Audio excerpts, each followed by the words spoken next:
Thank you, Denise. I'm just going to share my screen so we can get going. And hopefully that's up and running and you're able to see the title screen. So thank you for joining us this afternoon. We're going to be talking about the data from the British Geological Survey and what's available within Digimap, and then a bit more about what we've got more widely and accessible to yourselves as well.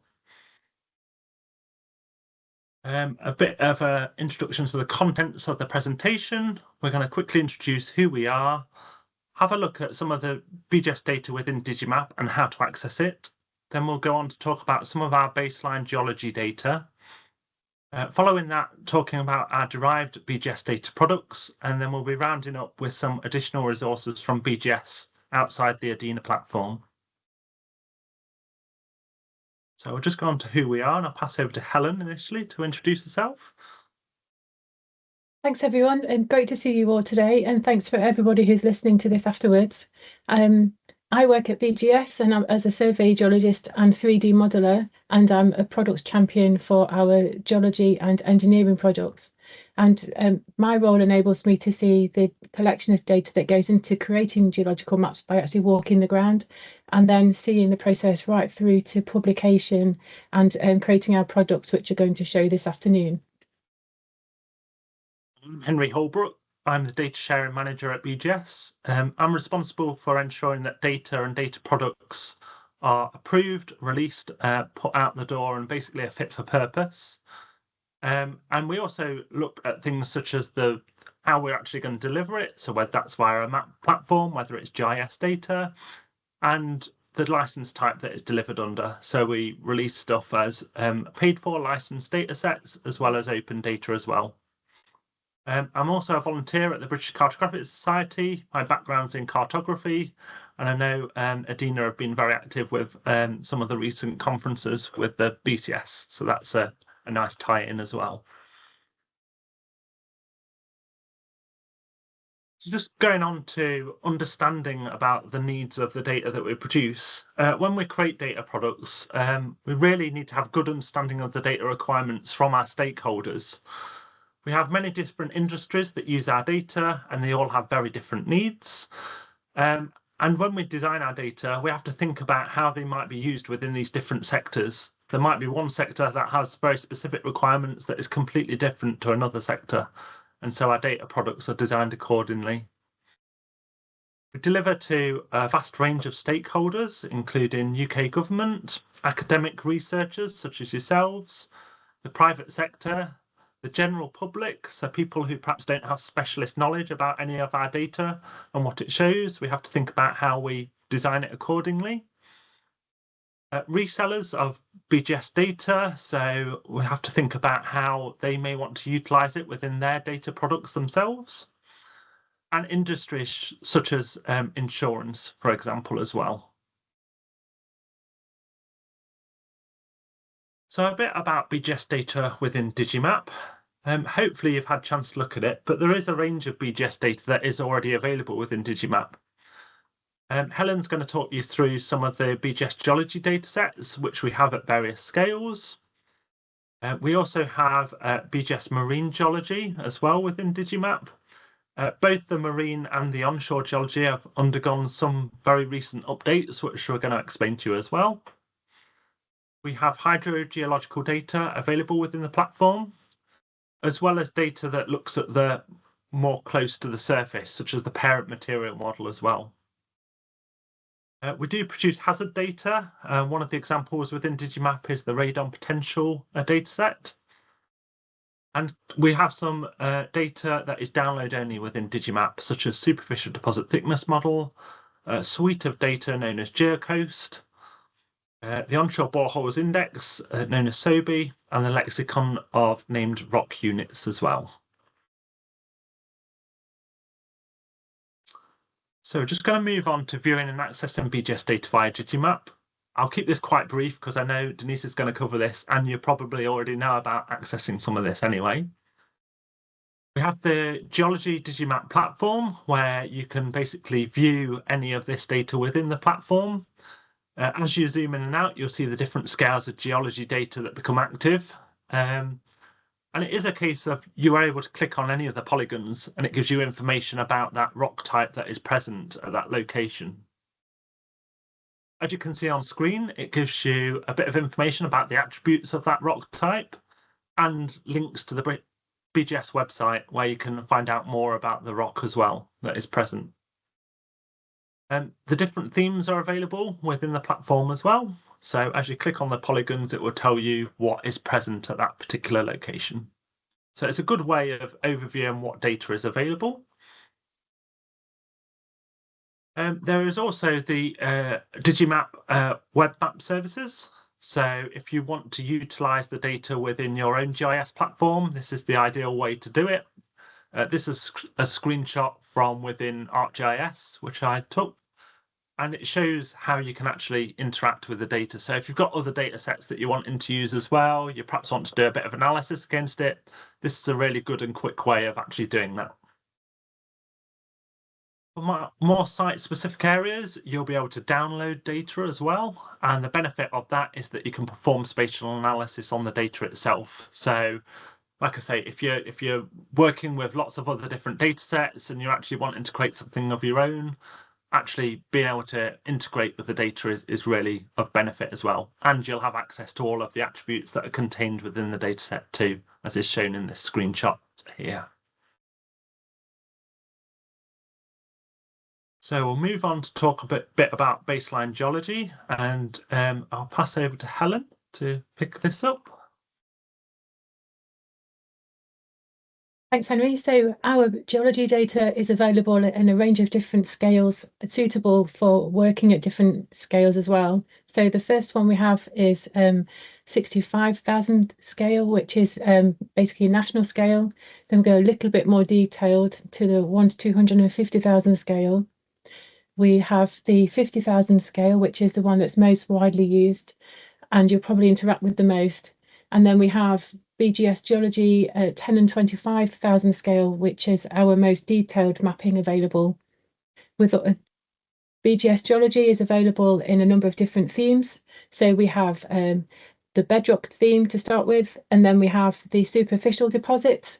Superficial deposits are generally anything that's around 2 million years old or younger. So that can be things like glacial deposits deposited by ice ages, for example, and it can be things like river deposits like alluvium and floodplain deposits.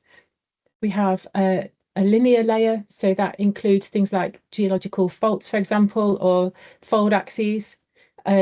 We have mass movement deposits, which are basically landslip deposits where materials move down a slope.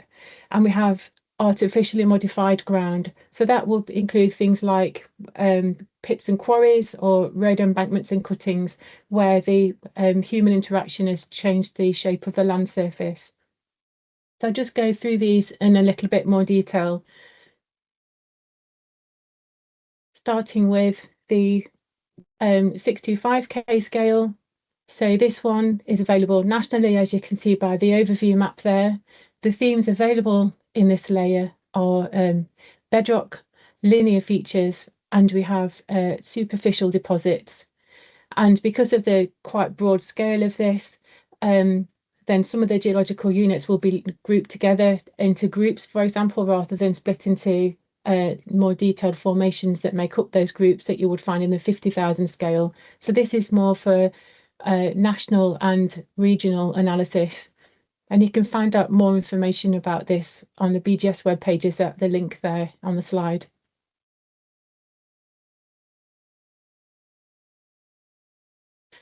The next level of detail comes in at 1 to 250,000 scale. Again, we have national coverage. And again, at this level, some of the formations in the geology will be grouped together. This one is only available as bedrock and linear features. And you can see on the maps there, there's still quite a bit of detail here. So you can start to use this on more of a regional scale. And you can click on any of these and it will open up the table of attributes there. So it'll give you the name of the unit, its relative age, what it's composed of, and there'll be a link in there to the BGS lexicon where you can find out more information about it. Then we're going through to our 1 to 50,000 scale. So this is the one, this is also available nationally, and we've just released version 9 this a couple of weeks ago. So it may not be available on your servers just yet, but if it isn't, then it will be very soon. This one comprises all of the layers available. So it's bedrock, superficial deposits, linear features, artificial ground, and mass movement. And there's a new user guide that goes along this that you might want to access that explains more about the changes that have been made and recommending users and that kind of thing. And that's available on the link there. And then we have on the right there, you can see our most detailed level of geological mapping. So this is our 1 to 10,000 and 25,000 scale. And for the new release that's just come out, again, you'll get this as well very soon. We've merged these two together, but you can see in the overview map there where the different coverages of those scales are represented. And again, you can find out more information about these through the BGS pages there using those links.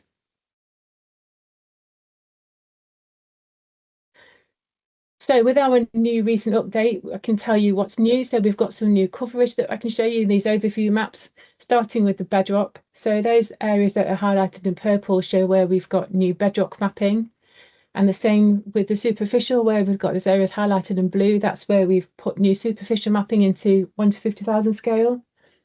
The one that we've done work across the country on is linear features. So this are looking at faults. So in previous versions of BGS Geology, it was difficult to work out which way the faults were throwing and to work out the offset on those faults, because there wasn't any information supplied with that. But we've had a good look at the original geological maps that this is based on, and we've traced back the throw directions. So now when you click on one of these faults in the attributes, it will open up and it will show you which direction the fault is throwing to and which one the hanging wall is.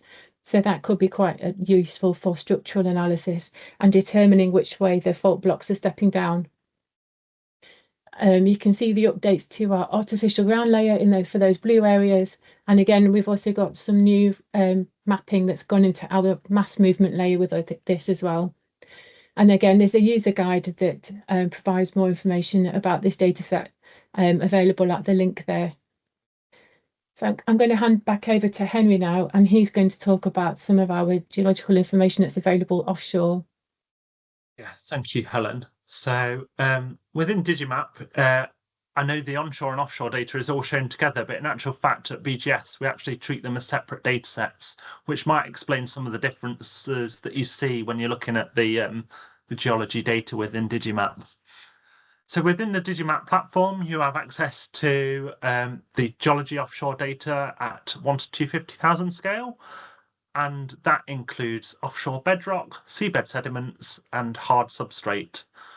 I'm also going to touch upon a couple of other data sets that we've got available via our website. One of them is a recently released data set for predictive seabed sediments of the UK, and we've also got some fine scale maps as well that I'll introduce you to that might be useful for looking at offshore data. So we start with what's available within Digimap.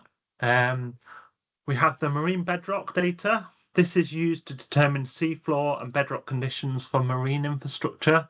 So it's really good if you're looking at potential planning sites for things like offshore wind farms, for example. The seabed sediment data is another data set. This is used to determine seafloor resources, so thinking about where those resources are located. That can be really useful for that. And a component of the seabed sediment dataset is the hard substrates layer. This is used to determine seafloor hazards, so thinking of those that are near the ocean floor that could potentially be hazardous. And that, again, is another data set that's available within the Digimap platform. Again, I've got links here to the website, which gives you more information about this offshore data. This new data set that I'm going to talk about is one that's currently available on the BGS website. It's released under the Open Government License, and it may well be making its way into Digimap soon as well. I'm not quite sure, but it is openly available anyway. It's released earlier this year, and it's a data set that was generated using a machine learning algorithm as a random forest model. The input data consists of more than 38,000 sediment samples, and they are used with measurements of proportions of mud, sand, and gravel. So it's using a traditional Folk triangle to classify the data, the ground conditions that are there. The model inputs include numerous spatially continuous covariates, likely to have a degree of influence on the distribution of seabed sediments. And those covariates include things such as bathymetry data, morphometric derivatives, and hydrodynamic data layers such as currents and tidal. And the key thing with this data set is it isn't designed to replace the seabed sediment data that we already have available. Because it's modelled, it gives a slightly different picture to that data that we've released a few years ago.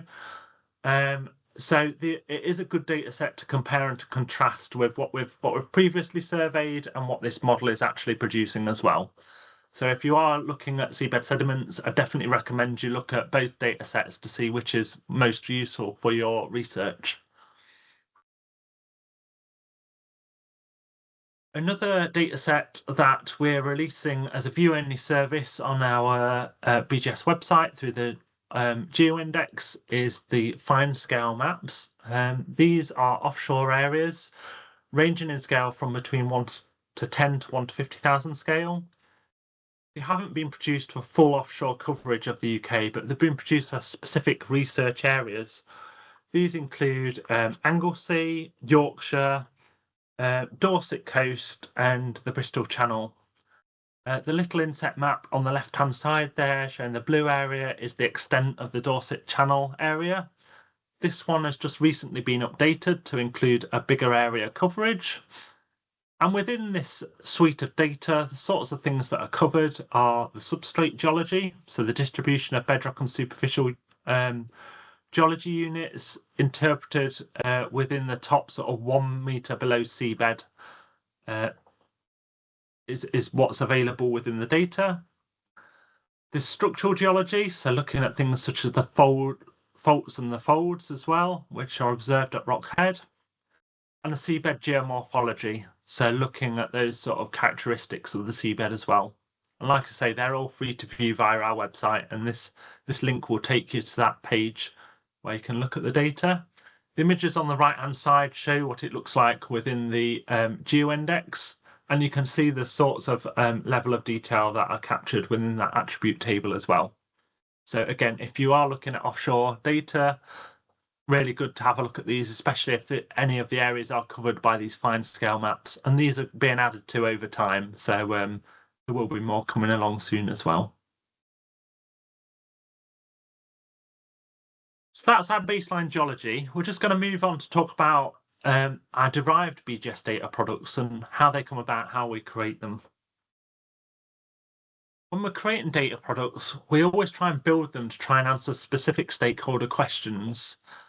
And to do this, we really engage with stakeholders throughout the whole sort of product development process. And that is important to ensure that whatever we're producing helps meet those stakeholder needs. So one way we do that is to ensure we do user testing with the stakeholders when we come up with a potential data product to see how it actually matches to their requirements. Once we've released the data, we always review it to ensure that it's still viable and fit for purpose and can be supported and updated in the future as well. And that's something that we're finding more and more important, so that we're creating data products that are still useful. One of the key things is that all the geology data that was described to you previously is what underpins most of these BGS data products. And using this geological data together with things such as other data sources, that can be other BGS data sets, it might be databases that we have within BGS, such as our National Geotechnical Properties database, or it could be third-party data, so data that we source from elsewhere that is either available under license or openly available. We'll hopefully bring that in to use with our geological data. We'll combine that with scientific expertise as well. So that's really important that we're not just analysing data in isolation. And we always make sure that we use repeatable methodologies. So if we have source data that has changed over time, it's not a case of us regenerating the data and coming up with something completely different. We can just simply swap out those input data sources to come up with a consistent data set. And hopefully that produces data that meets the stakeholder requirements. And that's always something that we're really consider when we're creating any of our data products. A couple of examples of recent releases where we've really combined this theory of using other data sets is BGS GeoClimate. This is using climate change scenario data together with our geological understanding of different geohazards to create a data set. In this case, we've looked at clay shrink swell and combined it with these climate change scenarios. The effects of clay shrink swell are that volume change happens in response to wetting and drying. So we think about where we get seasons that become wetter and longer, as well as those long, hot, dry periods as well.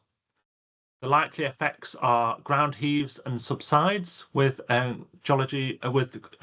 shrink swell, and this can cause structural damage to property. So if you look at those photos on the right-hand side, it shows the sorts of damage that you're likely to get within homes and buildings. Now, this sort of data set is really important to stakeholders such as insurers and lenders on homes, as well as those stakeholders that are thinking about future designs of property and infrastructure and how they can actually adapt building designs, road infrastructure to deal with these sorts of changes that could potentially happen with climate change. So it becomes a really good indication of, the types of areas that are likely to be affected, and then people can plan accordingly to use this data. Another platform that we've released just recently is our UK Geothermal Platform.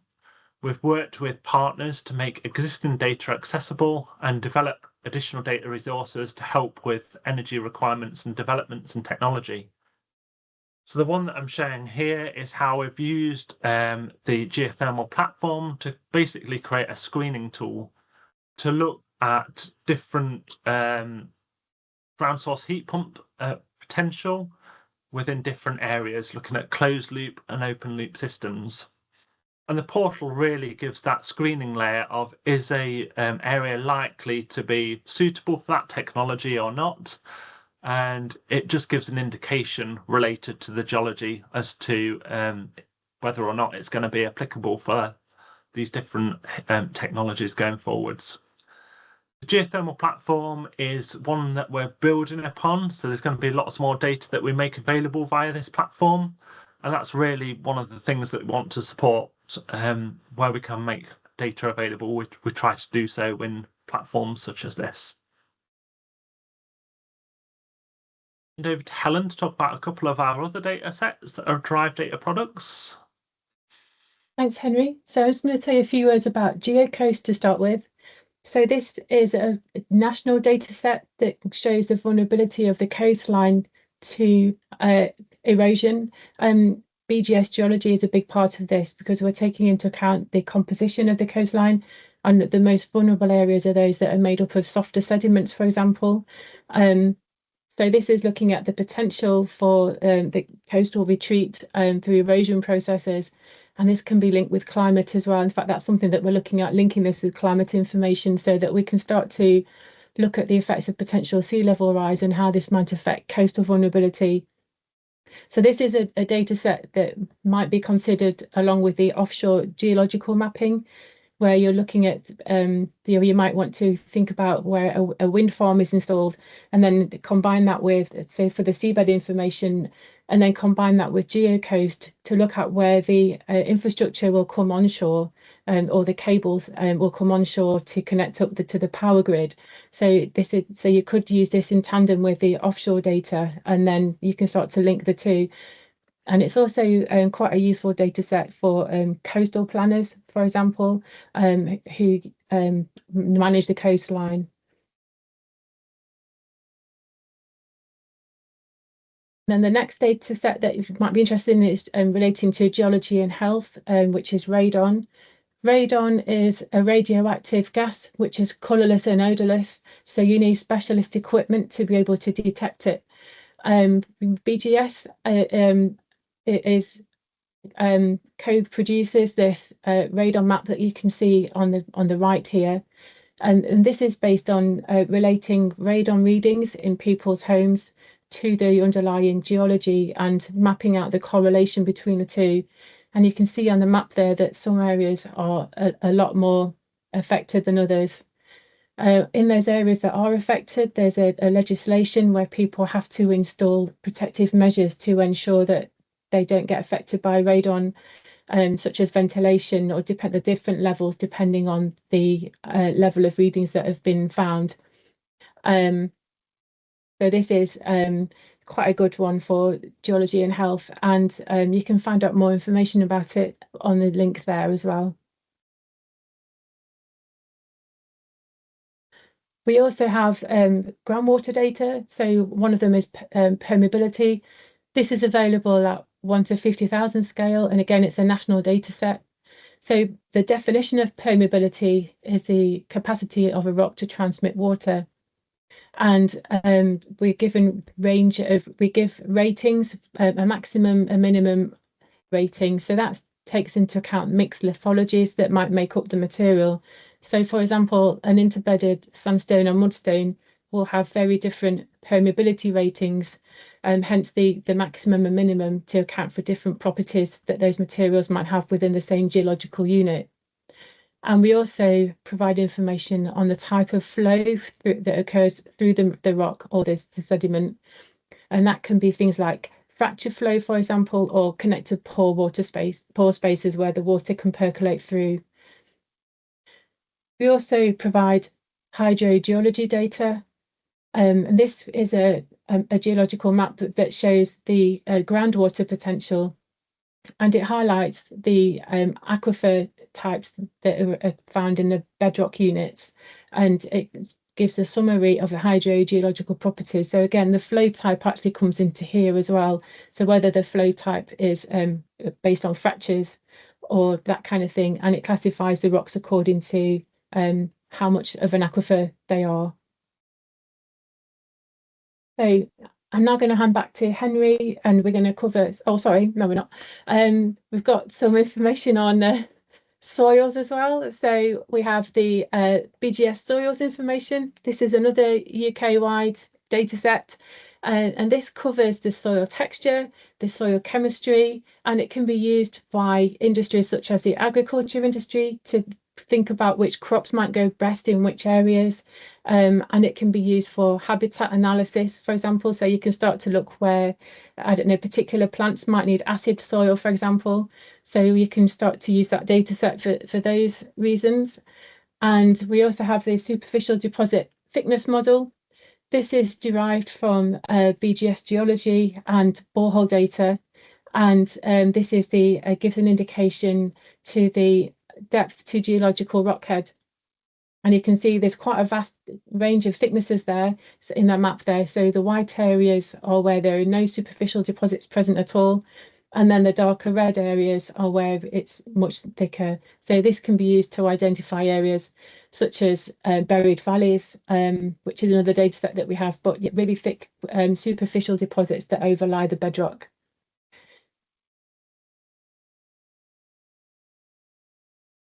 I'm going And to now pick it's up time here. to hand over. Yeah, thank you, Helen. I'm going to pick up here to talk about some of our other resources outside of Edina Digimap that you may find useful as well to look at.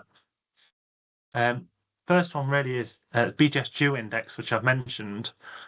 We've got the current version, which is basically two different map viewers, one showing onshore data and one showing offshore data. And they both work very similar to each other. There's a range of data sets that you can navigate through and add to the map viewer. Some of them will become visible at different scales, and as you zoom in and out, they will pop on and off. But it's a good resource to have a look at to see what data we actually have available. We try and make a lot of our data available via the GeoIndex. So if you're doing any research on a particular topic, you can actually look at the different themes that are available with the GeoIndex and see what we have available that you might not have access through ADINA. As I say, these current onshore and offshore geoindexes are in the process of being replaced, and the next slide will show you our new version of the GeoIndex, which is hopefully going to combine those two map viewers into one, so it becomes a one-stop shop for all of our data sets that we have available. Currently, it's only released as a beta release, so we're doing a bit of testing with it to ensure it's fit for purpose, and we don't have the full range of data sets within the beta version at the moment. The advantages of this new GeoIndex is that it's got a wider range of topo maps and satellite imagery, so hopefully it's a bit more user-friendly. But we've really encouraged you to have a look at it. At the moment, we're collecting feedback on the actual platform itself. So if you have a look and things aren't working or you expect things to work differently, then do let us know, because it's a really good opportunity for us to work with developing it while we're looking at updating it. And in the weeks and months going ahead, we will be adding more and more data to it, and hopefully we'll then phase out the old versions of the GeoIndex. So it is going to be the place to go to for all of our data sets that we actually offer.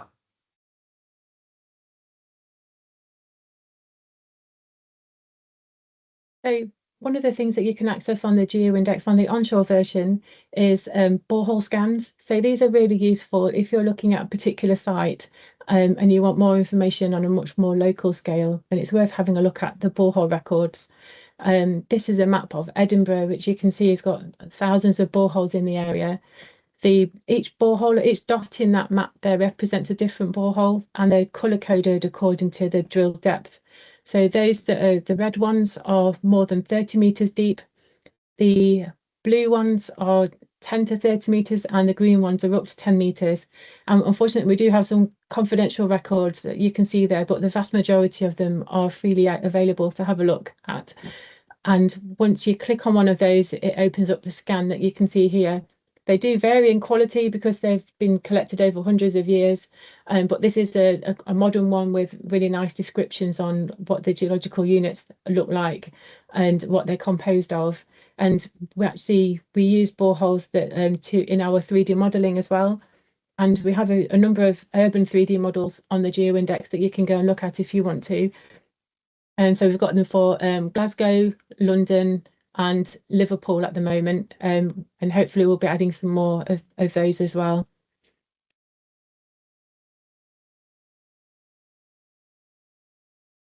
And then we also have the BGS Maps Portal, which is worth looking at if you're using BGS Geology, because this gives you that extra information that you might need. So it provides information on the thicknesses of the geological units. In that you can see in that vertical column there, it shows you the thicknesses and the ages of the units. Looking at the actual map itself, you'll get the dip directions on there. But unfortunately, we're not able to show those in BGS Geology at the moment. So that will show which way the rocks are dipping. And we also have additional information such as cross sections that you can see here. So this shows the main structural divides and the dips of the units and all the geometric relationships between them. These are free to view, and they've all been scanned in.